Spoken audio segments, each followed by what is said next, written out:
नई वाचा के विषय में हम लोग क्या कर रहे हैं, सीख रहे हैं। पांचवा पॉइंट, नई वाचा के आने से पुरानी वाचा प्रयोग के योग्य न रहा, परंतु ऐसा कहने से नई वाचा संपूर्ण पुराने नियम को व्यर्थ नहीं ठहरा। प्राणियों की पत्री 8 अध्याय 13 आया। नई वाचा की स्थापना से, देखो यहां पर लिखा हुआ है नई वाचा की स्थापना से। प्रथम वाचा को पुरानी ठहरा दिया। क्या बोल रहा है, पहली वाचा को क्या ठहरा दिया, पुरानी ठहरा दिया। हाँ, और जो वस्तु पुरानी और जो वस्तुएं पुरानी और जीर्ण हो जाती है, जीर्ण हो जाती है, उसका मिट जाना अनिवार्य है। उसका मिट जाना अनिवार्य है। उसका मिट जाना अनिवार्य है। तो मेरे प्रियो, जब परमेश्वर जो है इस्राएल और यहूदा के लोगों के साथ में जब नई वाचा जब बांधता है,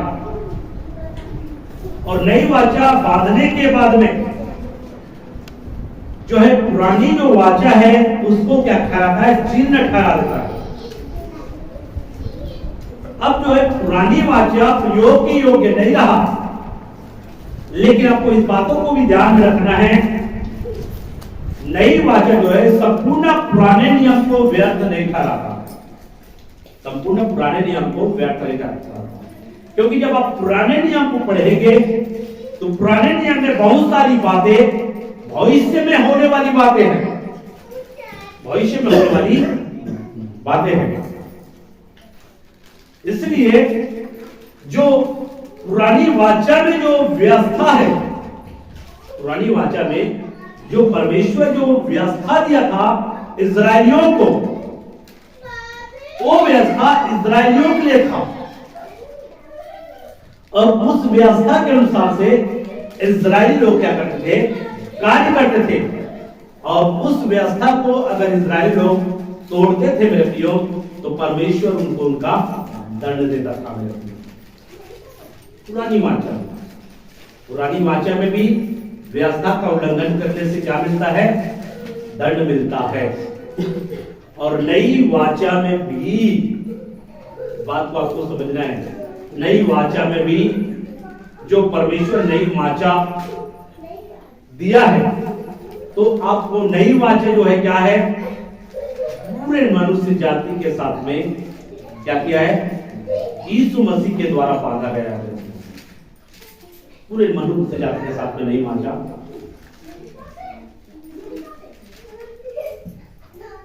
नई वाचा क्या है, नई वाचा पूरे मनुष्य जाति के साथ में परमेश्वर ने बांधा है। और नई वाचा उसके को नई वाचा बोला, जो वाचा मनुष्य जाति के साथ में बांधा गया, हर जाति के लोगों के साथ में, उसको बोला जाता है नई वाचा। और जो केवल इस्राएलियों के साथ में बांधा गया था, उसको बोला जाता है पुरानी वाचा।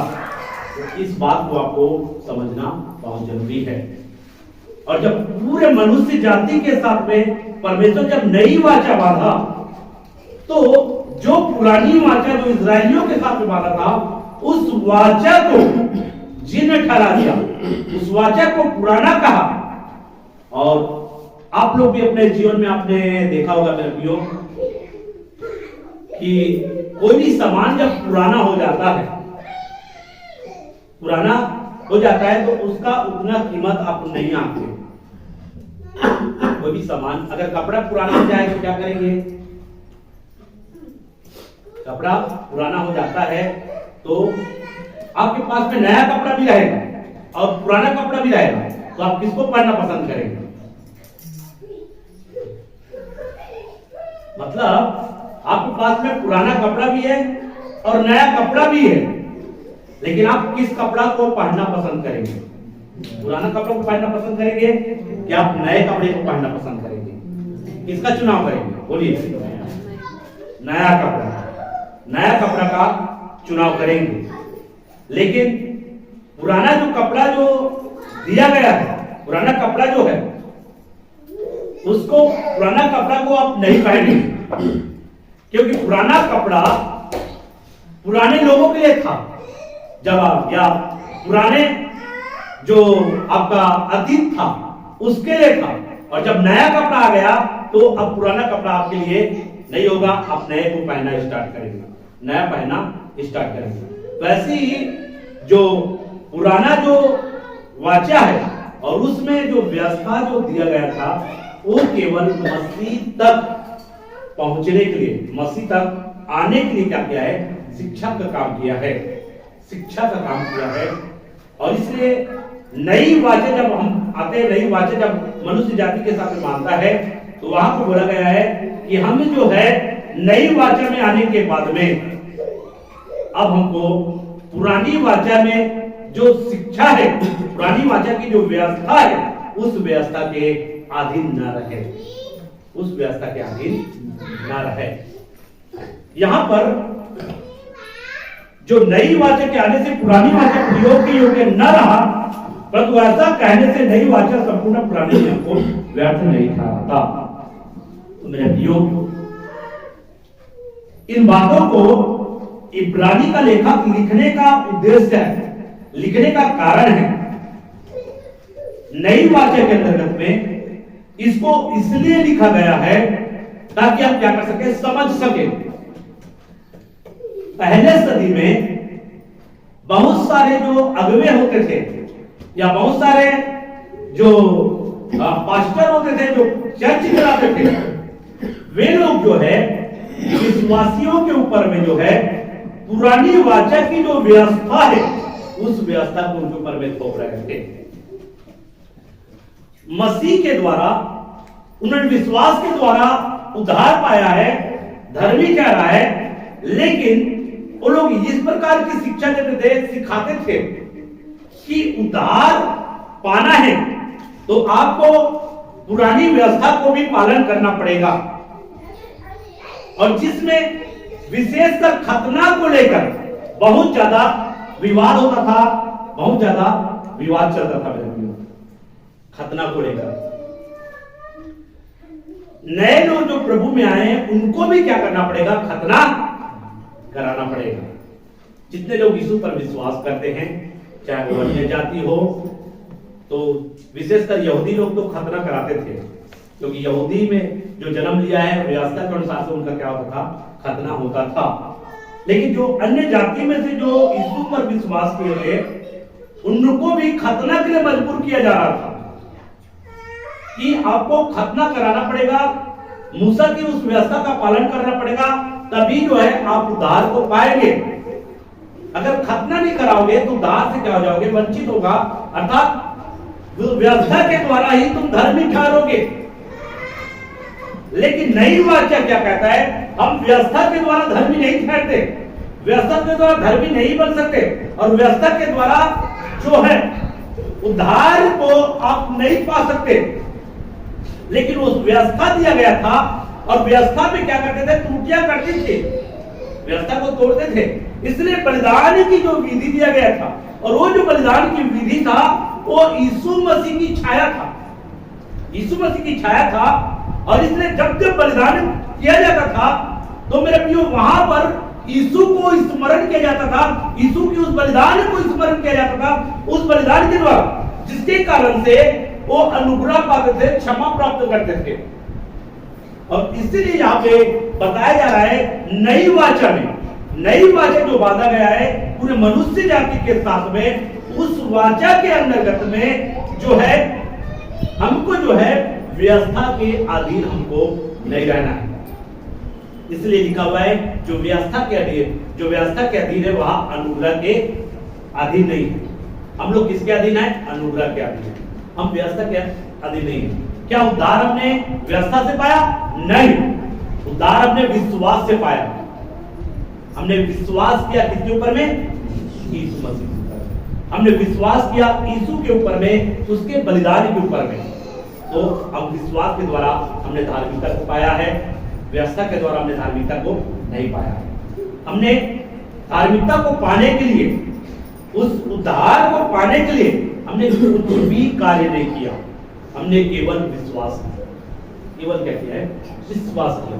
इसलिए नई वाचा के आने से नई वाचा के आने से क्या किया, पुरानी वाचा को क्या कर दिया, जीर्ण ठहराया। पुरानी वाचा को जीर्ण ठहराया। इसलिए यहां पर हमको यह संदेश दे रहा है कि जो पुरानी जो वाचा है और पुरानी वाचा की जो व्यवस्था है, वो व्यवस्था केवल इस्राएलियों के लिए था। और कब तक के लिए था, जब तक मसीह नहीं आया था तब तक के लिए।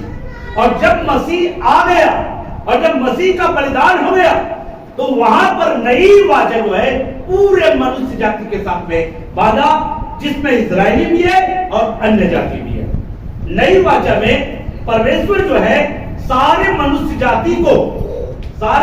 जाति को एक रूप में देखता है। उसमें यहूदी के रूप में नहीं, अन्य जाति के रूप में, मसीह के रूप में देखता है। नई वाचा में मसीह के रूप में देखता है, चाहे वो यहूदी हो चाहे अन्य जाति, उनको क्या करता है, मसीह के रूप में देखता है। अब इसका कहने का मतलब है, यीशु मसीह में विश्वास करने के द्वारा तुम मसीह बन गए। अब मसीह हो तो मसीहियों के लिए नई वाचा में नई व्यवस्था दिया गया है। नई वाचा में नई व्यवस्था दिया गया है। और इसलिए चाहे वो यहूदी हो चाहे अन्य जाति हो, सबों के लिए परमेश्वर ने एक नई व्यवस्था दिया। और उसी को कहा है कि मैं नई व्यवस्था तुम्हारे मनों और हृदयों पर क्या करूंगा। पुरानी व्यवस्था को परमेश्वर ने क्या किया, हटा दिया। पुरानी व्यवस्था के द्वारा क्या होता है, इसलिए जब वचन में हम पढ़ते हैं गलाती की पत्री है ना, गलाती की पत्री में जब हम वचन को पढ़ते हैं लड़कियों, तो व्यवस्था के अपराधों से हमको क्या किया है, मसीह के द्वारा, मसीह जो है हमको छुटकारा दिया। व्यवस्था के अपराधों से मसीह जो है हमको क्या दिया है, छुटकारा को दिया है। तो इस बात को आपको समझना है लड़कियों। पुरानी जो वाचा है वो वाचा को परमेश्वर ने क्या किया है, नई वाचा के आने से जीर्ण ठहरा दिया। इसलिए पुरानी जो वाचा है, उस वाचा में जितने भी व्यवस्था, नियम और कायदा दिया था, उसको क्या करता है, परमेश्वर जो है उसको खत्म करके उसमें से जो नई वाचा में हमारे लिए अच्छा है, उस पुरानी वाचा की जो कुछ व्यवस्था को नई वाचा में भी शामिल करता है। इसका मतलब ये नहीं है कि पुरानी वाचा में जितने व्यवस्था को नई वाचा में शामिल किया है उनको हमको पालन करना है, और जिन व्यवस्था को शामिल नहीं किया है उन व्यवस्था को हमको पालन। समझ में आया? पुरानी वाचा में जो व्यवस्था को नई वाचा में शामिल किया है उस व्यवस्था को हमको पालन करना है, लेकिन जिन व्यवस्था को शामिल नहीं किया है उन व्यवस्था को हमको पालन नहीं करना है, उन व्यवस्था के आपको अधीन नहीं करना है। ये हमको सिखा रहा है। ठीक है, तो यहाँ पर नई वाचा के आने से पुरानी वाचा प्रयोग की योग्य न रहा, और परंतु ऐसा कहने से नई वाचा संपूर्ण पुराने नियम को क्या करता है, व्यर्थ नहीं ठहराता।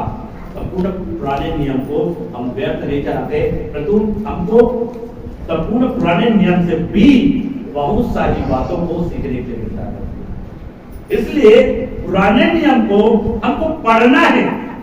पुराना नियम भी हमको अच्छे से जानकारी रखना है कि परमेश्वर ने इस्राएलियों को किस प्रकार की व्यवस्था पालन करने की आज्ञा दिया था, उनको क्या क्या व्यवस्था दिया गया था, क्या रूल था। और उस समय जो तंबू था उसके विषय में भी हमको अच्छे जानकारी रखने वाला बनना है लड़कियों, क्योंकि उस तंबू में तंबू निर्माण करने की आज्ञा मूसा को दिया गया। तंबू 3 भागों में डिवाइड था, आंगन, पवित्र स्थान, महापवित्र स्थान। अब इसको आपको समझना जरूरी है। अगर आप गंभीरता से अगर समझ जाए मेरे भाइयों कि आंगन में क्या क्या था, पवित्र स्थान में क्या क्या था और महापवित्र स्थान में क्या था। आंगन में कौन लोग प्रवेश कर सकते हैं, पवित्र स्थान में कौन लोग प्रवेश कर सकते हैं और महापवित्र स्थान में कौन लोग प्रवेश कर सकते हैं, ये सारी जानकारी आपको पुराने नियम से मिलेगा। पुराने नियम से उसको आपको जानकारी रखना है। इसलिए यहां पर नए वाचा में नई वाचा में 5 प्रकार की सेवकाई है। नई वाचा में क्या क्या है? सेवकाई कितना है? 5 प्रकार की। और नई वाचा में हरेक को विश्वास के अनुसार हरेक को वरदान क्या क्या है? बांटा गया। हरेक को विश्वास परिमाण के अनुसार से वरदान आपको नई वाचा के अंदर में बांटा गया है। आप ये नहीं कह सकते कि परमेश्वर ने मेरे को कोई वरदान नहीं दिया, कोई वरदान नहीं दिया। ठीक है, इसको समझाने के लिए बोल रहा हूं। किसी को आपको समझ में आए, किसी को मिक्सी दिया, ठीक है, मिक्सी दिया ऐसा मत बोलना, मैं उसको समझाने के लिए बता रहा हूं। किसी को मिक्सी दिया, किसी को घड़ी दिया, किसी को कुकर दिया, किसी को इंडक्शन दिया, किसी को सिलेंडर दिया। ठीक है, मतलब आपने जो भी है आपको हरेक को अलग अलग दिया। किसी को कुकर दे दिया, किसी को मिक्सी दे दिया, किसी को सिलेंडर दे दिया, किसी को घड़ी दे दिया है ना, किसी को गाड़ी दे दिया है। अब जो है, जो आपको दिया गया है, अगर उसका आप इस्तेमाल नहीं करें, उसका अगर उपयोग आप नहीं कर रहे, तो क्या मतलब? समझ में आया? आपको गाड़ी दिया, गाड़ी को रख दिए, तो गाड़ी का कोई मतलब हुआ क्या? जो वरदान आपको दिया गया है, इसलिए अपने वरदानों को पहचानो। कौन सा वरदान आप अपने जीवन में पाए हो? बाइबल कहती है हर एक को विश्वास परिमाण के आधार पर वरदान दिया गया है। आपके जीवन में कौन सा वरदान दिया गया है? कौन सा वरदान आपको मिला है? उस वरदान का आपको उपयोग करना है। नहीं तो कहीं ऐसा ना हो जाए मेरे प्रियो, एक को 1 तोड़ा सौंपा, एक को 2 तोड़ा सौंपा और एक को 5 तोड़ा, है ना। अब क्या किया, एक व्यक्ति जो है उसको जाकर छिपा दिया। उसको क्या बोला परमेश्वर जो है, उसको क्या बोला, उसको उसके विषय में क्या बोला गया है? आलसी बोला गया है। और उसको कहां, उसको क्या मिला? उसको दंड मिला।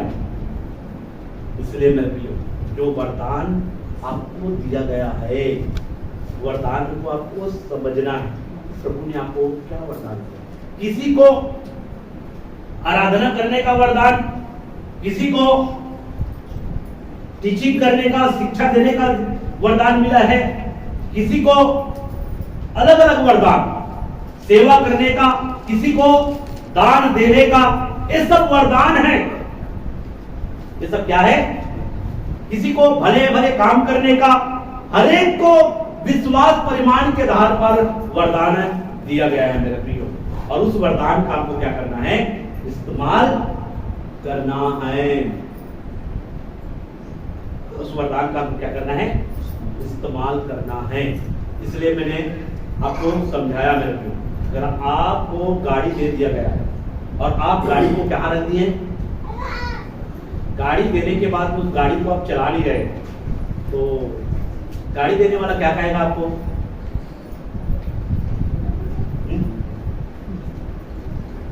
मतलब सोचिए, विचार कीजिए।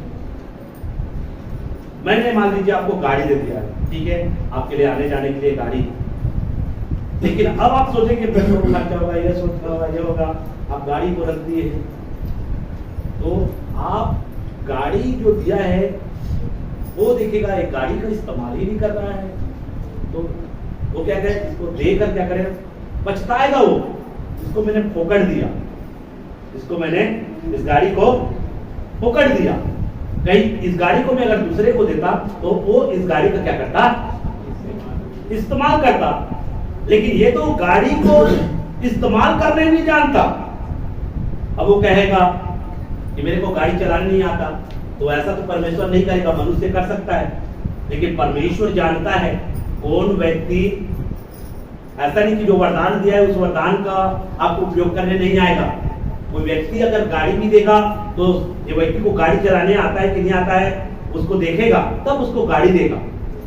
बिना चलाए हुए व्यक्ति को गाड़ी नहीं दे देगा, है ना।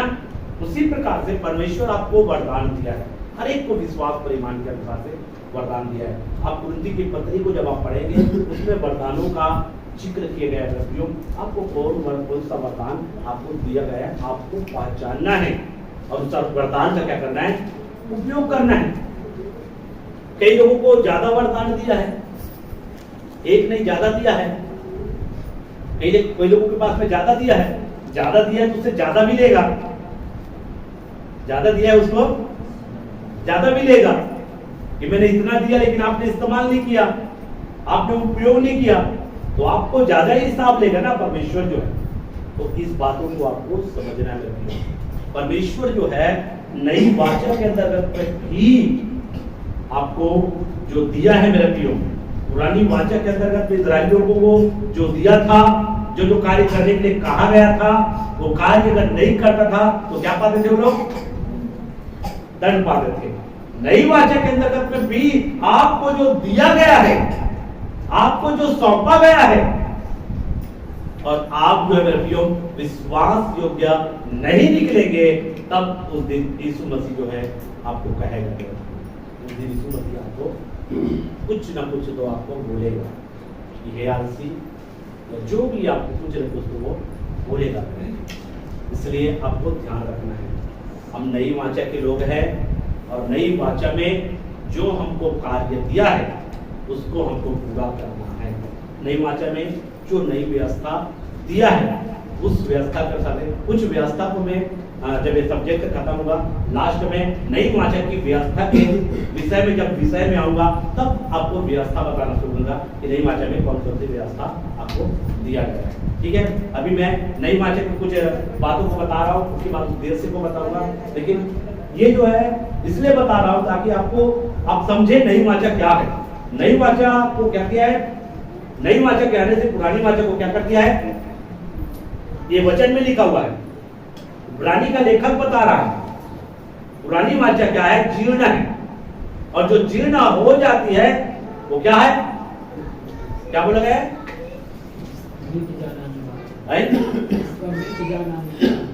क्या बोला है,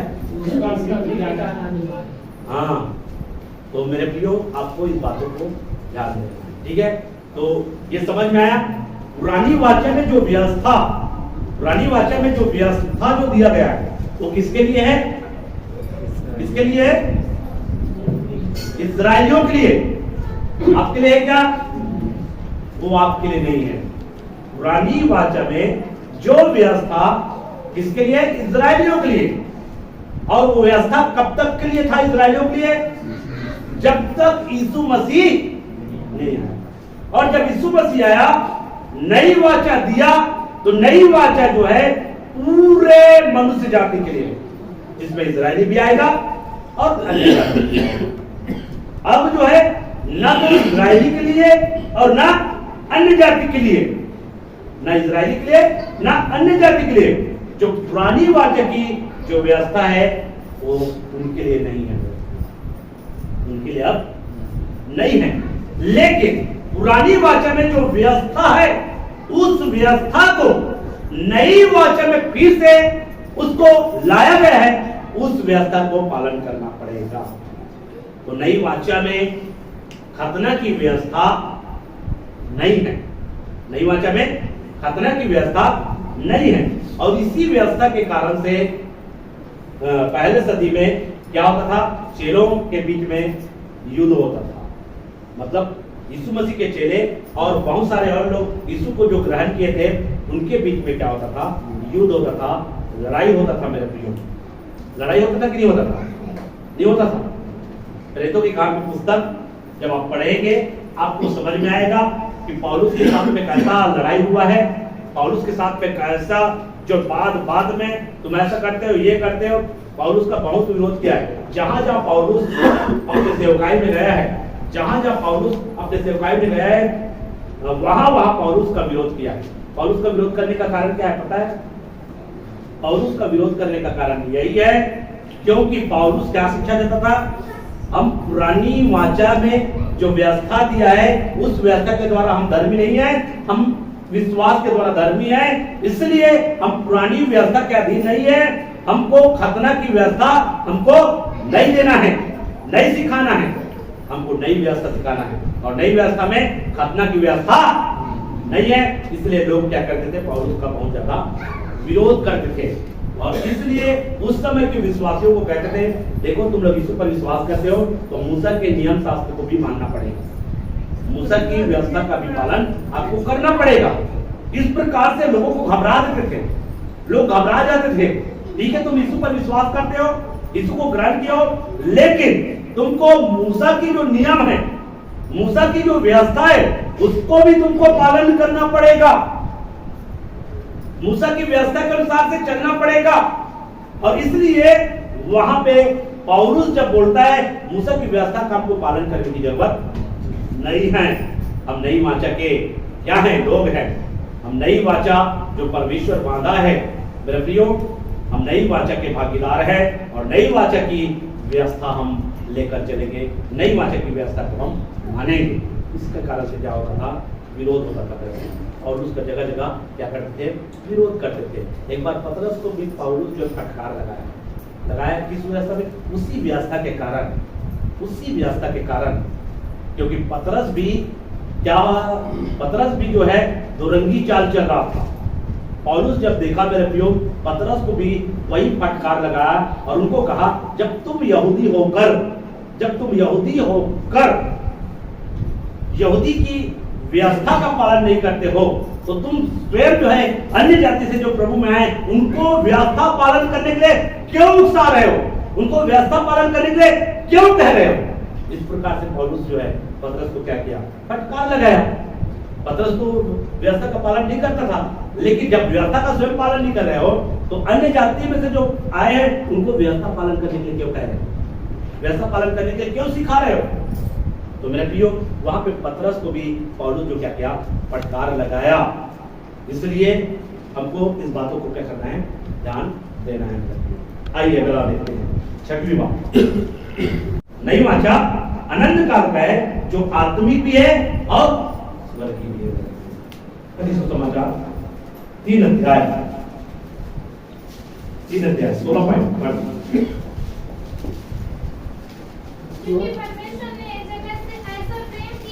क्योंकि परमेश्वर ने जगत से ऐसा प्रेम किया कि उसने अपना इकलौता पुत्र दे दिया, उसने अपना इकलौता पुत्र दे दिया, ताकि जो कोई उस पर विश्वास करे, जो कोई में, चाहे वो इजरायली हो चाहे वो अन्य जाति हो, जो कोई उस पर, इस पर, यीशु पर विश्वास करे, हाँ, वह नष्ट ना हो, ठीक है, वह नष्ट ना हो, परंतु अनंत जीवन पाए। अनंत जीवन पाए मतलब अनंत काल तक नहीं मरेगा।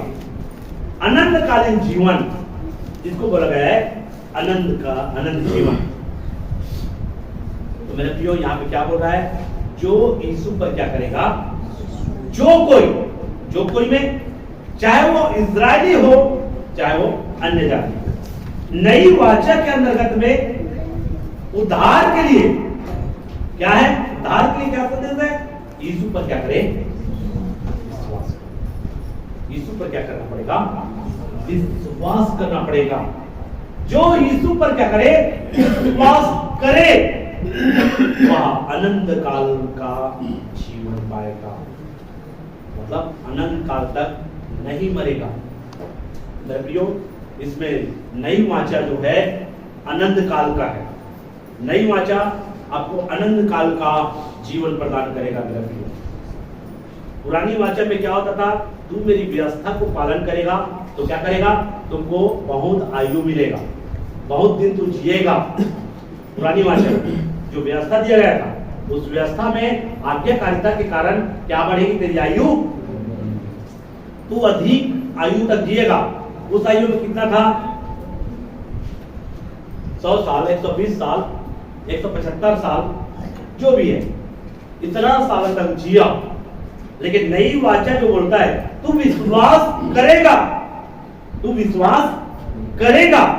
तो मेरे प्रियो, ये लोग भी जितने भी उद्धार पाए केवल यीशु के द्वारा पाए, जितने भी उद्धार पाए पुराने नियम के जो भी संत है, वो लोग भी यीशु के पर विश्वास करने के द्वारा पाए। ऐसे ही कि मतलब उन्होंने पुरानी व्यवस्था को यीशु पर विश्वास किया।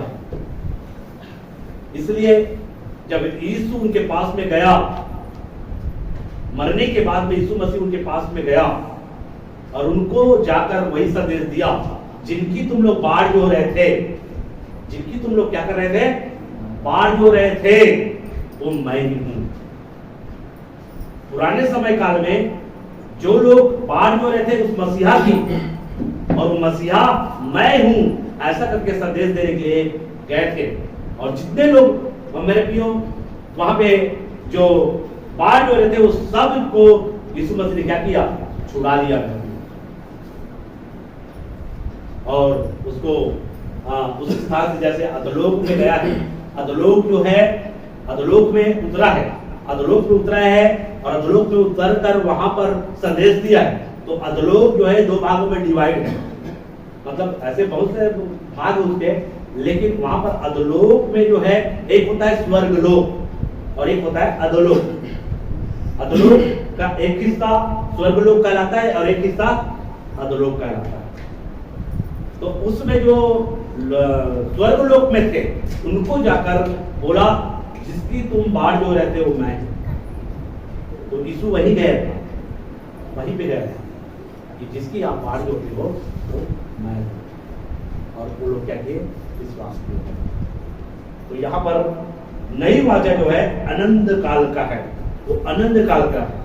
इसलिए जो विश्वास करेगा वो अनंत काल तक नहीं मरेगा, अनंत काल का जीवन मिलेगा, आपको मृत्यु नहीं होगा। और इसके लिए एक वचन और पढ़ दीजिए, 1:12 पढ़ दीजिए।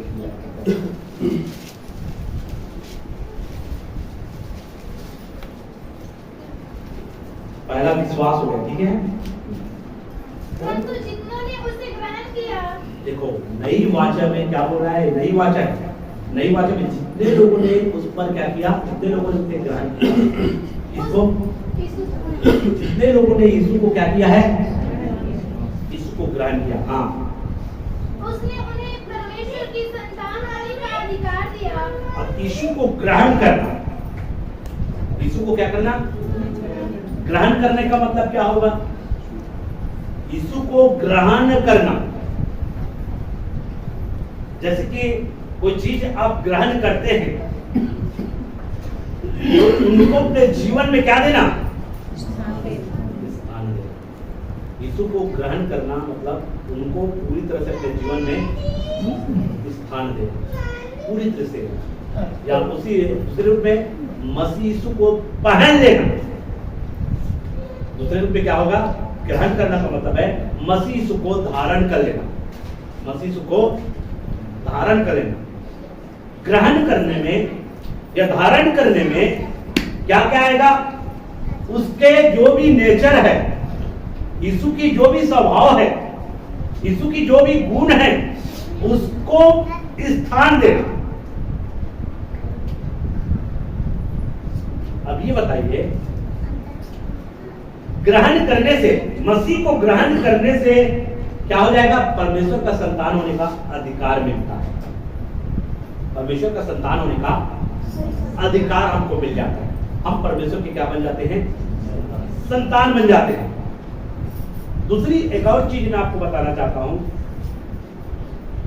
एक मनुष्य के पापी होने से, एक मनुष्य के पापी होने से सारा मनुष्य जाति क्या हो गया,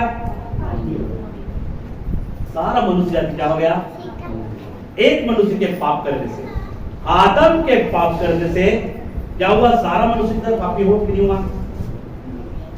आप कहेंगे मैं तो गलती नहीं किया तो मैं क्यों पापी हूं, ये भी सोचेंगे, विचार करेंगे। आदम ने गलती किया है ना, तो आदम पापी है, मैंने गलती नहीं किया तो मैं कैसे पापी।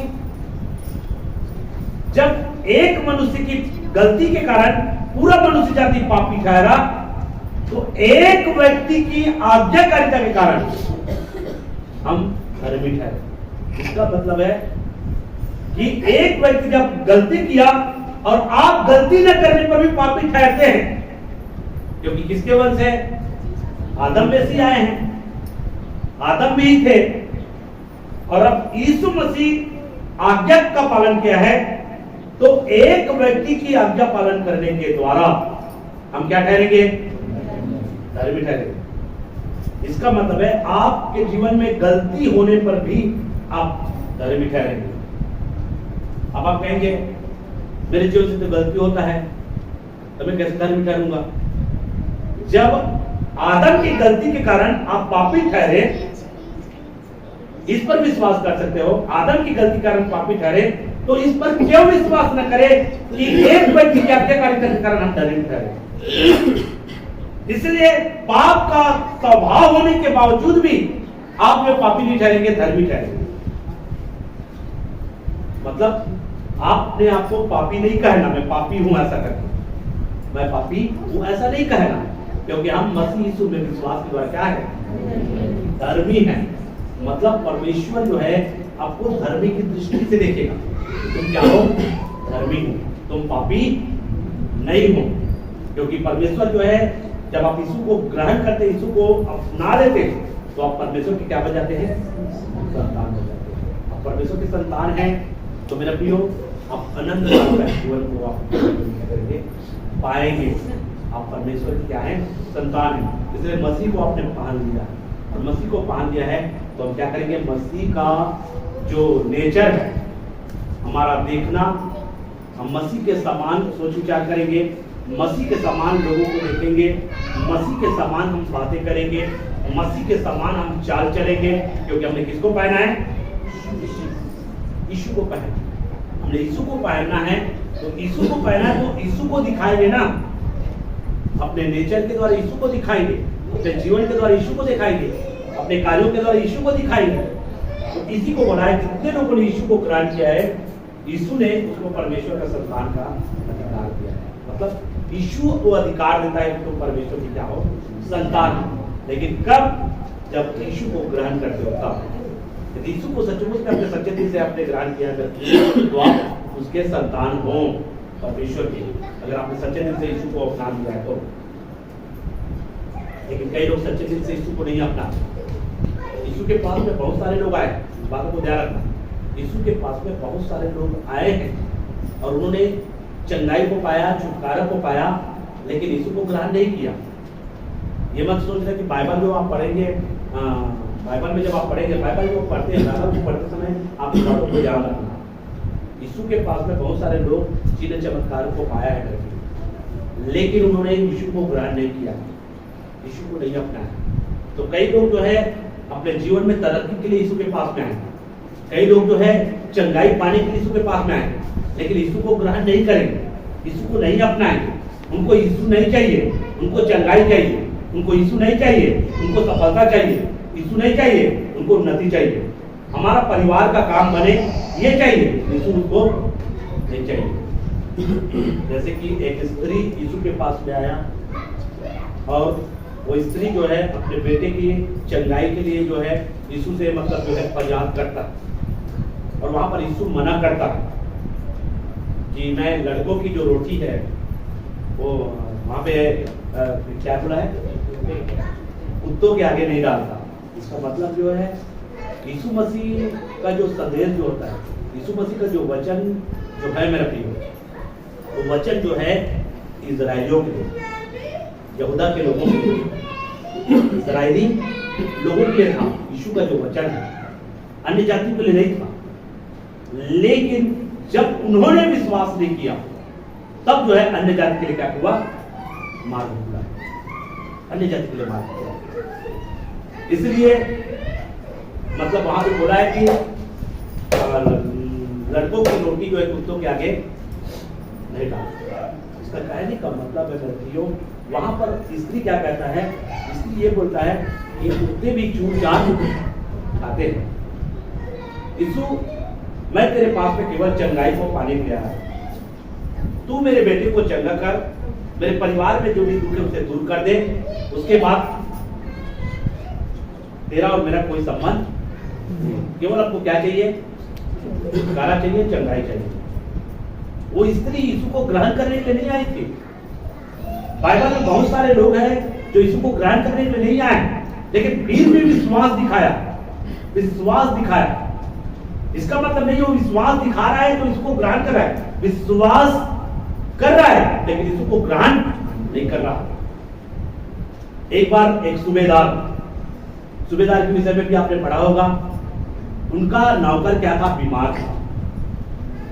तब वो सूबेदार यीशु के पास में नहीं आया, सूबेदार यीशु के पास में नहीं आया, परंतु सूबेदार अपने एक नौकर को भेजा कि यीशु के पास में जाना और उनसे कहना कि हमारे सूबेदार का, हमारा मालिक का नौकर क्या है, बीमार है, और उसके लिए क्या कर, दुआ कर दे ताकि उनको चंगाई मिल जाए, उनके लिए आशीष का शब्द बोल दे कि वो चंगा हो जाए। तब जो है उनको पूरा बताकर बोला गया था, अगर गुरु जो है, यीशु जो है घर में आना चाहे तो उनको ये कहना कि नहीं गुरु, आपको आने की जरूरत नहीं है, हमको केवल तेरी चंगाई की जरूरत है, तेरी जरूरत नहीं है। समझ में आया? केवल चंगाई, यीशु की चंगाई चाहिए उनको, लेकिन यीशु को नहीं चाहिए। इसलिए कहता है कि हम इस योग्य नहीं है कि तू हमारे घर में आए। जो यीशु को ग्रहण करना चाहेगा वो अपने घर में बुलाएगा ना, बुलाएगा कि नहीं बुलाएगा? लेकिन वो क्या कर रहा है, हम इस योग्य नहीं है कि तू हमारे घर में आए, इसलिए यीशु तू हमारे घर में मत आ, वहीं से बोल। सब लोग करेंगे तो प्रभु तू वहीं से हमको आशीष दे, प्रभु हमें तेरी जरूरत नहीं है। तो मेरे प्रियो, कई लोग जो है चंगाई, सफलता, आशीष के लिए ही यीशु के पास में आते हैं। तो इस बातों को आपको ध्यान देना चाहिए। हमारा प्रभु यीशु मसीह अनंत काल का क्या है, जीवन देगा, जो उन पर विश्वास करेगा, जो उनको क्या करेगा, ग्रहण करेगा। तो मेरे प्रियो, बाइबल में भी लिखा है, विश्वास जो करता है लेकिन कर्म न करे तो विश्वास क्या है, मरा हुआ है। विश्वास के द्वारा आपके जीवन में बड़े बड़े अद्भुत काम होता है। विश्वास के द्वारा आपका विश्वास आपके जीवन में कार्यकारी होगा। ऐसा विश्वास है आपके जीवन में। यीशु मसीह ने कहा, अगर तुम में विश्वास हो, क्या बोला, तुम में विश्वास हो तो वहां पर इस पहाड़ से कहोगे कि समुद्र में, इतना सामर्थ्य शब्द बोलता है, तू कहेगा, तुम्हारे अंदर में विश्वास हो, एक पहाड़ समुद्र में जा, तो तू, हमारे अंदर विश्वास होगा तो पहाड़ समुद्र में जाएगा। ऐसे क्यों बोला यीशु मसीह, ऐसा क्यों बोला? क्योंकि विश्वास के द्वारा वो सब चीज होगा। विश्वास होगा तो परमेश्वर ने कहा उजाला हो, हुआ कि नहीं हुआ? तो वो शक्ति तुम में भी है, लेकिन विश्वास रहना चाहिए, विश्वास रहना चाहिए। इसलिए यीशु मसीह ने कहा, लाजर बाहर निकल। तो तुम में विश्वास होगा तो तुम्हारे जीवन से भी होगा, विश्वास के कारण होगा। जैसे तुम्हारे अंदर में विश्वास होगा, हमारे अंदर में जो विश्वास होता है वही विश्वास के अनुसार से कार्य होता है। विश्वास नहीं होगा तो नहीं होगा, विश्वास के द्वारा कार्य करते हैं। इसलिए कहा, अगर तुम्हें विश्वास हो और इस पहाड़ से कहोगे समुद्र में जा पड़े, तो तुम्हारे विश्वास के अनुसार ऐसा ही होगा। वो विश्वास के द्वारा होगा। जो परमेश्वर समुद्र को तो भाग कर सकता है, जो परमेश्वर बड़े बड़े अद्भुत काम कर सकता है, एक स्त्री के अंदर में एक विश्वास देखिए, अगर मैं यीशु के वस्त्र को छू लूंगी तो मैं क्या हो जाऊंगी, छू लूंगी तो क्या हो जाऊंगी, चंगी हो जाऊंगी। मेरे प्रियो, अगर तुम्हारे अंदर विश्वास अगर हो, अगर तुम्हारे अंदर विश्वास हो, यहाँ पे इतना चावल है, तो चावल जो है क्या है, 5000 लोगों को खिलाया जा सकता है, तो तुम्हारे विश्वास के अनुसार होगा। विश्वास होना चाहिए, होगा ऐसा करके। उतना विश्वास है कहाँ होगा, 5000 लोगों को कहाँ पूरेगा, हमारे अंदर पूरे तनख्वाह से पहले ही चला जाएगा, है ना। विश्वास होना चाहिए। ये चावल जो है पूरे 5000 लोगों को क्या होना चाहिए, एक व्यक्ति, यहाँ पर एक व्यक्ति के अंदर में ऐसा विश्वास अगर पैदा हो गया, चावल को 5000 लोगों को पूरा मतलब जो है खाएंगे, फिर भी खत्म नहीं कर पाएगा। ये विश्वास है मेरे प्रिय। थोड़ा सा मैदा, थोड़ा सा तेल अकाल के प्रस्तुति में नहीं घटा, वो विश्वास के कारण है। एलिया का विश्वास,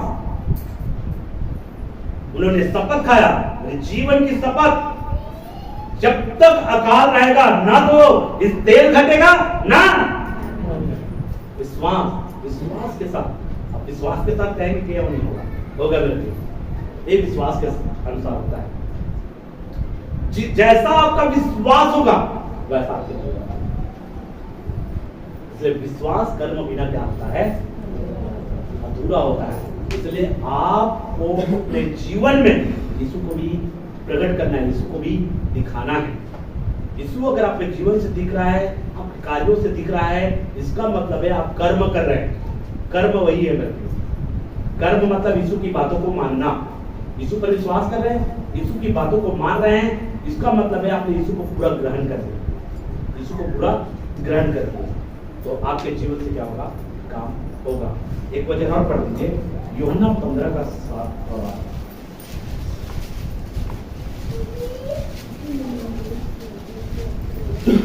यूहन्ना 15 का, यदि तुम मुझ में बने रहो, यदि तुम मुझ में बने रहो और मेरा वचन तुम में बना रहे, और मेरा वचन तुम में बना रहे, तो जो चाहो मांगो, जो चाहो मांगो, और वह तुम्हारे लिए हो जाएगा।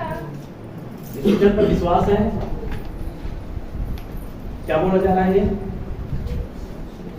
यदि तुम मुझ में बने रहो मेरा वचन तुम में बने रहे, और मेरा वचन तुम में बना रहे, तो जो चाहो मांगो तो तुम्हारे लिए हो जाएगा। हो जाएगा। यहाँ पे अब वचन क्या बोल रहा है? वचन क्या बोल रहा है? यदि तुम मुझ में और मैं तुम में, तुम मुझ में और मैं तुम में बना रहूं, जो चाहो मांगो वो तुम्हारे लिए होगा। विश्वास, यहां पर विश्वास कब काम करता है हमारा? जब हम परमेश्वर के वचन में स्थिर रहेंगे, वचन के अनुसार हम क्या करेंगे, अपने जीवन को तैयार करेंगे। तो वचन हमारे जीवन में क्या रहेगा? विश्वास रहेगा, और जो हम कहेंगे वो हमारे लिए होगा। जो वचन के अनुसार, अगर आपके अंदर विश्वास हो कि मैं हवाई जहाज में चढ़ूंगा ऐसा करके, तो हवाई जहाज मैं हवाई जहाज में चढ़ूंगा, तो वो विश्वास के अनुसार होगा। आप परिस्थिति को नहीं देखना, हवाई जहाज चढ़ने के कितने पैसे की जरूरत पड़ेगा, इतना पैसा की जरूरत पड़ेगा, इतना पैसा मेरे पास नहीं है, ऐसा नहीं। विश्वास होना चाहिए, मैं हवाई जहाज में चढ़ूंगा, ऐसा विश्वास के द्वारा जीवन होगा, नहीं होगा ऐसा नहीं। मतलब कोई ना कोई माध्यम है, या तो परमेश्वर आपको पैसा वाला बना देगा, या तो किसी के माध्यम से उस स्थान पर आपको ले जाएगा। विश्वास का काम होता है। विश्वास, अगर विश्वास आपके जीवन में हो मेरे, और कर्म, विश्वास और कर्म आपके जीवन में क्या होगा? बड़े बड़े अद्भुत काम करेगा, बड़े बड़े अद्भुत काम करेगा, जैसे यीशु ने इस दुनिया में करके दिखाया। यीशु मसीह ने कितने बार जो है लोगों को खाना खिलाया? कितने बार खिलाया है? 2 बार। 2 बार मतलब खिलाया है, और दोनों बार जो है क्या किया है? धन्यवाद किया है, लोगों को बैठने के लिए बोला है, और उसके बाद में यीशु ने काम किया है। तो यीशु यही को कहता है, जो मुझ पर विश्वास करते हो, यदि तुम मुझ पर विश्वास करोगे, जो काम मैंने किया है वह काम, विश्वास है कि नहीं? जो काम यीशु किया है वही काम हम भी करेंगे, ऐसा करके विश्वास होना चाहिए ना। मुझ पर विश्वास करोगे तो, ऐसा बोला है यीशु मसीह। लेकिन हम लोगों के अंदर में क्या होता है? ऐसा विश्वास नहीं। हमारे अंदर में पहले से हम यीशु के समान कहाँ काम कर सकेंगे? लेकिन यीशु ने क्या बोला है? उसको विश्वास करोगे तो होगा। यीशु स्वयं कहता है, जो काम मैंने किया है वह काम इनसे भी बड़े, ऐसे बोल, इनसे भी बड़े काम करोगे। लेकिन हम अपने जीवन में मतलब जो है हमारा अंदर विश्वास की घटी है। एक बार चेलों के पास में भी क्या लाया? एक बुजुर्ग व्यक्ति अपने बेटे को लाया जो दुष्ट आत्मा से क्या है, ग्रसित है। अब दुष्ट आत्मा से ग्रसित है। अब चेले लोग जो अपने तरीके से दुष्ट आत्मा को क्या कर रहे हैं, निकाल रहे हैं। अब बुजुर्ग व्यक्ति चेले लोगों के जो भी प्रार्थना किया होगा उनको देखा होगा, तो सब लोग तो अपने तरीके से जो भी है निकाल रहा है, लेकिन निकाल तो नहीं रहा है। अब उसके बाद में मतलब जो है यीशु के पास में लाया, यीशु मसीह जो है चुटकी में उसको बाहर कर दिया। अब चुटकी से बाहर हो गए उसके से, अब बाहर हुआ तब चेले लोग कहते हैं कि प्रभु हम लोग तो इतने देर तक मतलब सब लोग जो है निकाल रहे थे कि नहीं निकला, आप इसको चुटकी में निकाल दिए, हमारे से क्यों नहीं निकला? तब उन्होंने क्या किया, विश्वास की, विश्वास की घटी के कारण। कुछ जाति ऐसे होती है जो बिना प्रार्थना और उपवास के वहां पे कुछ बातें बोला गया, मतलब जो है आपको उपवास की भी जरूरत पड़ेगा, मतलब उपवास की जरूरत पड़ेगा। इसका मतलब है मेरे प्रियो, आपको प्रभु से उपवास का जिक्र इसलिए बोल रहा है, उपवास जहां पर आया है मेरे प्रियो, तो परमेश्वर के करीब में बैठना होगा, परमेश्वर के साथ में अपने घनिष्ठता को दिखाना होगा, मतलब प्रभु की उपस्थिति में जाना होगा। ऐसा नहीं उपवास कर ले और प्रभु के पास में नहीं बैठे, जाकर सीधा उपवास किया हुआ, उपवास कर रहा हूँ, इस आत्मा को निकालने के लिए जा रहा हूँ। आप परमेश्वर की उपस्थिति में बैठे, उपवास इसलिए किया जाता है ताकि परमेश्वर की उपस्थिति में बैठे। तो कई लोग क्या करते हैं, नहीं आज उपवास के साथ में जाएंगे दुष्ट आत्मा को निकालेंगे। खाना त्याग दिया क्या दुष्ट आत्मा निकल जाएगा क्या? खाना त्यागने से क्या दुष्ट आत्मा निकलेगा? उपवास करने के लिए इसलिए बोला गया है ताकि आप प्रभु की उपस्थिति में बैठे अपने काम धाम को छोड़कर। क्योंकि उपवास में क्या होगा, खाने में आपका मन नहीं जाएगा।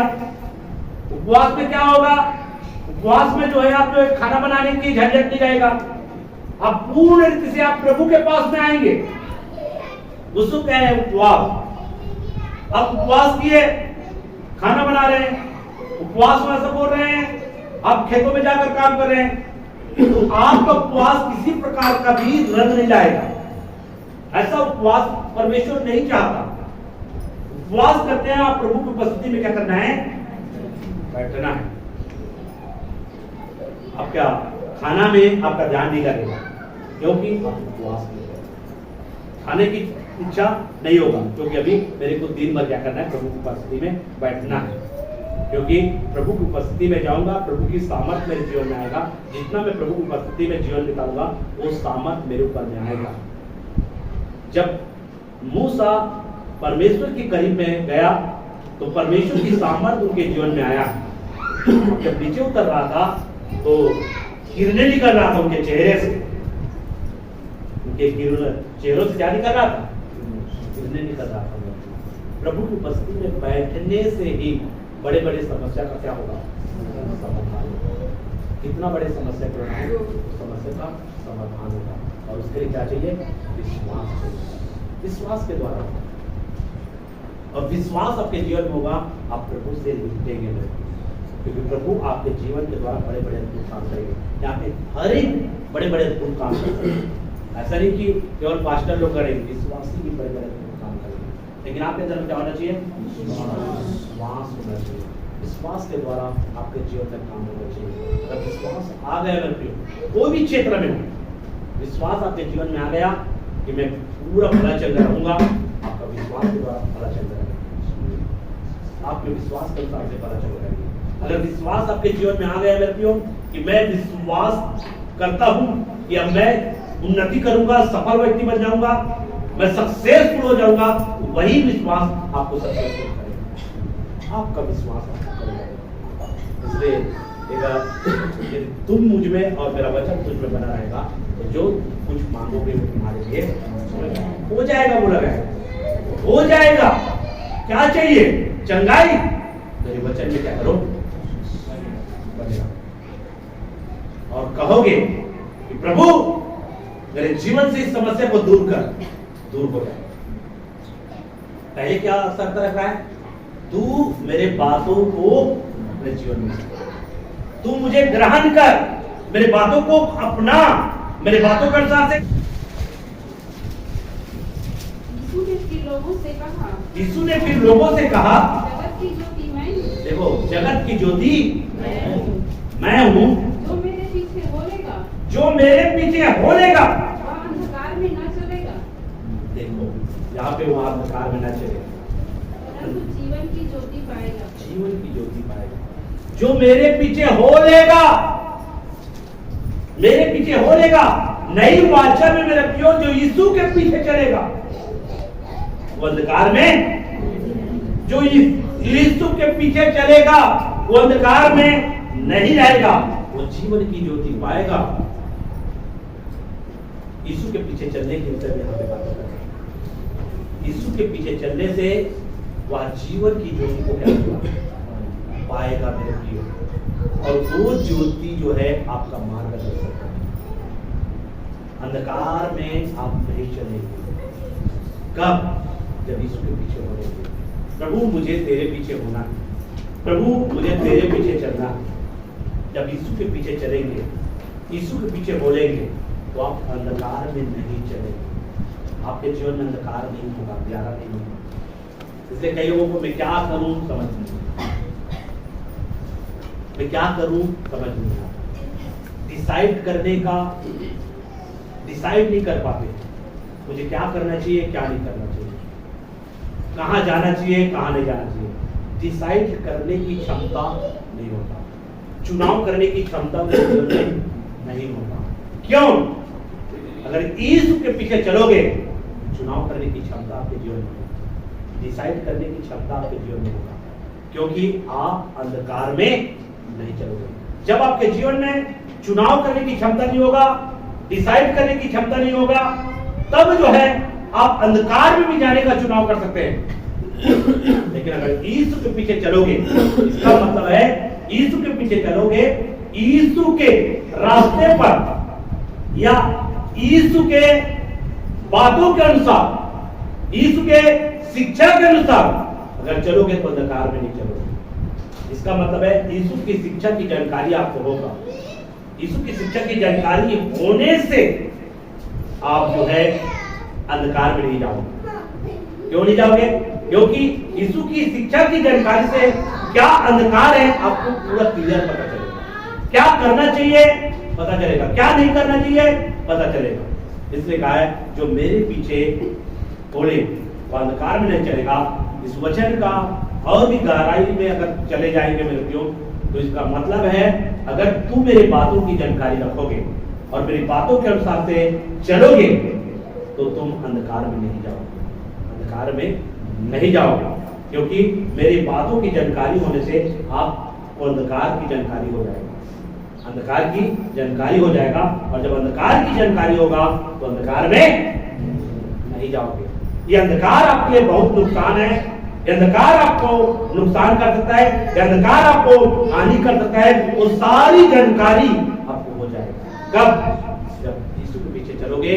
यीशु के पीछे चलने से आपको यीशु की वो सारी ज्योति का ज्ञान होगा, जानकारी होगा, और जानकारी होगा मेरे प्रियो, आपको पता चल जाएगा ये चीज मेरे लिए बहुत नुकसान है, ये चीज मेरे को बहुत हानि पहुंचा सकता है, ये चीज जो है मेरे को नष्ट कर सकता है। वो सारा जानकारी आपको हो जाएगा, सारा जानकारी आपको होगा यीशु के पीछे चलने से। अब देखिए यहां पे कुआं है तो आप उसमें जाकर गिरेंगे क्या? कांटा है, यहाँ पे कांटा है, ऐसे जानकारी हो गया तो कांटा में पाँव रखेंगे क्या? ऐसे नहीं रखेंगे। क्यों नहीं रखेंगे? क्योंकि आपको कांटा की जानकारी होगा, क्योंकि कांटा में पाँव रखूंगा तो क्या होगा? मेरा ही नुकसान होगा, मेरे को दर्द होगा, है ना? तो इसीलिए बोला गया है जो लोग उसके पीछे चलेगा वो अंधकार में न चलेगा, अंधकार में न चलेगा। जब आपको जानकारी हो जाएगा, यीशु के पीछे चलने से आपको जानकारी हो जाएगा कि ये कांटा है और इसमें पाँव रखूंगा तो नुकसान है, मेरे को हानि होगा। तो क्या आप कांटे में पाँव रखेंगे? नहीं रखेंगे। लेकिन अगर जानकारी नहीं है, जब तक यीशु के पीछे नहीं चलेंगे आपको जानकारी नहीं होगा। समझ में? यीशु के पीछे चलने से ही आपको जानकारी होगा, और यीशु के पीछे अगर नहीं चलोगे तो आपको जानकारी नहीं होगा। जितना ज्यादा आप यीशु के पीछे चलोगे उतना आपको जानकारी होना शुरू होगा, और जानकारी होगा तो आप नुकसान खाने से बचोगे, आपका नुकसान होने से बचेगा, और शैतान जो है आपको जो है नुकसान नहीं कर पाएगा। यीशु के पीछे चलोगे, और यीशु के पीछे चलने से जो है मेरे प्रियो आपके पास में अधिकार रहेगा, और अधिकार के कारण से शैतान को आप डांटेंगे, आप उसको भगाएंगे। लास्ट वचन पढ़ दीजिए, लास्ट वचन यूहन्ना 15:4। तुम मुझ में बने रहो, तू मुझ में बने रहो और मैं तुम में, और मैं तुम में। जैसे डाली यदि दाखलता में बनी न रहे, यदि डाली यदि दाखलता में बनी न रहेगी तो अपने आप से नहीं फल सकती। अपने आप से नहीं फल सकती। ये नई वाचा है। अभी जो वचन जो नई वाचा अनंत काल का है, और जो क्या है आत्मिक और स्वर्गीय है। यहाँ पे यदि तुम मुझ में बने रहो, जैसे डाली दाखलता में क्या होती है, बनी रहती है, तब फल आता है। अगर फलवंत होना है तो आपको यीशु में क्या रहना पड़ेगा। अगर यीशु में बने नहीं रहेंगे तो आप फलवंत नहीं हो सकते। जैसे कि पेड़ जो होता है, पेड़ में अगर डाली अगर बना नहीं है, कोई भी शाखा उससे जुड़ा नहीं रहेगा, तो क्या होगा, फल लाएगा क्या, नहीं लाएगा। उस दृष्टांत के द्वारा, उस बातों के द्वारा यीशु मसीह संदेश देना चाहता है। अगर उस पेड़ से अगर उस डाली को अलग कर दिया जाए तो क्या हो जाएगा, सूख जाएगा, वो फल ला ही नहीं सकता। उसी प्रकार से तुम मुझसे अलग होकर फल नहीं सकते। यीशु से अलग होकर फलवंत नहीं बन सकते। अगर फलवंत बनना है तो यीशु से आपको जुड़ना होगा, यीशु से आपको जुड़ना होगा, तब आप क्या होंगे, फलवंत होंगे मेरे प्रिय। और यीशु से अगर आप नहीं जुड़े हुए, यीशु के साथ में अगर नहीं जुड़े हुए तो आप फल नहीं ला सकते, चाहे उसके लिए कितना भी आप प्रयास करें। लेकिन यीशु से अगर जुड़े हुए हैं तो आपको प्रयास करने की जरूरत नहीं पड़ेगा, आप ऑटोमेटिक फलवंत होंगे। समझ में है? ऑटोमेटिक फलवंत होंगे। आपको प्रयास फलवंत होने के लिए प्रयास करने की जरूरत नहीं है, क्योंकि आप यीशु से जुड़े हुए, और यीशु से जुड़े हुए हैं तो ऑटोमेटिक आप फलवंत होंगे। क्योंकि जो डाली मुझ में क्या रहती है, जुड़ी रहती है। जो डाली मुझ में जुड़ा रहता है वह क्या रहेगा, जो विश्वासी यीशु के साथ में जुड़ा है, जो विश्वासी का संबंध यीशु के साथ में घनिष्ठ है, वो फल लाएगा। यीशु के साथ में आपका संबंध कैसा है, यीशु के साथ में आपका संबंध कैसा है, तो जितना ज्यादा यीशु के साथ में आपका संबंध अच्छा है, यीशु के साथ आप जुड़े हैं, इसका मतलब फल लाएंगे।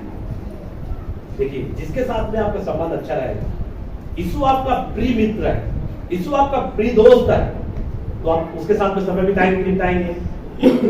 उसके साथ बैठना आपको अच्छा लगेगा, नहीं लगेगा, नहीं लगेगा। रात में कितने समय बैठते हैं? जो आपका प्रिय होगा उसके साथ क्या करेंगे, समय बिताएंगे, क्योंकि उसके साथ समय बिताने में क्या लगता है, अच्छा लगेगा। और उसके साथ में अगर समय नहीं बिता रहे तो वो आपका प्रिय नहीं है।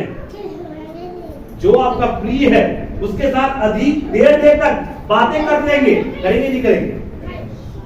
प्रियो, आप लोग जो इस दुनिया में, संसार में जो लोग प्रेम करते हैं, आप उन लोगों को देखिए। जंगल में देखे, वहाँ रायतरी के पास में जंगल है, वहां पर मैं कई लोगों को देखा है।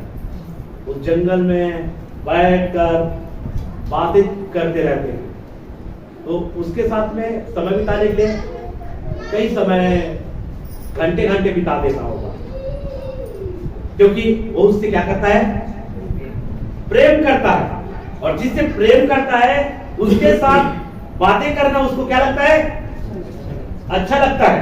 उसका सुनना उसको अच्छा लगता है। वैसे ही जब आप यीशु से प्रेम करेंगे, यीशु से जब आपको प्रेम हो जाएगा, तो आप यीशु से भी वैसे ही आपको उनसे बातें करना, उनकी सुनना, उनके विषय में जानना। जिससे प्रेम करते हैं उसके विषय में जानकारी चाहते नहीं होते। जो संसार में जो एक दूसरे से प्रेम करते हैं, जितना ज्यादा हो उनके विषय में जानना चाहते हैं। अब जानना कैसे जाएंगे? जब उसके करीब में जाएंगे तभी तो जानेंगे, कि दूर से जान जाएंगे। वैसे ही परमेश्वर के विषय में जानना होगा, तो आपको परमेश्वर से क्या होना पड़ेगा? निपटना पड़ेगा। और इसी को बोला गया है, जो डाली मुझ में बनी रहती है वह फल लाएगा। नई वाचा के अंतर्गत में मेरे प्रियो, यहाँ पर आप फल लाएंगे। ऐसा नहीं कि आप फलवंत नहीं होंगे, लेकिन शर्त क्या है? आपको यीशु के साथ में जुड़ा रहना। अगर यीशु के साथ में जुड़े हैं तो निश्चय जाने आपको फलवंत होने से दुनिया की कोई ताकत आपको रोक नहीं सकेगा, कोई भी आपको रोक नहीं सकेगा। अगर यीशु के साथ में आप जुड़े हैं तो हर एक फलवंत हो जाएंगे। यीशु के साथ में आप जुड़े हैं तो आप फलवंत होंगे। यीशु के साथ जुड़े हैं आप चंगे हो जाएंगे। यीशु के साथ जुड़े हैं आप सफल होंगे। यीशु के साथ अगर जुड़े मेरे प्रियो, जो जो आप अपने जीवन में मांगेंगे वो सब आपको मिलेगा, वो सब आपको मिलेगा। ऐसा कोई भी चीज जो आपको नहीं मिलेगा ऐसा बात नहीं है। वो सब चीज जो आपके लिए फायदा है, जो आपके लिए अच्छा है, वो सब परमेश्वर आपको देगा, वो सब आपको मिलेगा यीशु से जुड़ने के कारण केवल। इसलिए नई वाचा जो है क्या है? आनंद काल का है, जो आत्मिक है और क्या है? स्वर्गीय भी है मेरे प्रियो। इसमें आनंद काल का जीवन मिलेगा। दूसरी चीज जो है मेरे प्रियो, इसमें जो है बहुत सारे आशीष भी आपको देगा, केवल विश्वास करने के। तो सारे बातों का मान परमेश्वर आपको आशीष देगा। आमीन।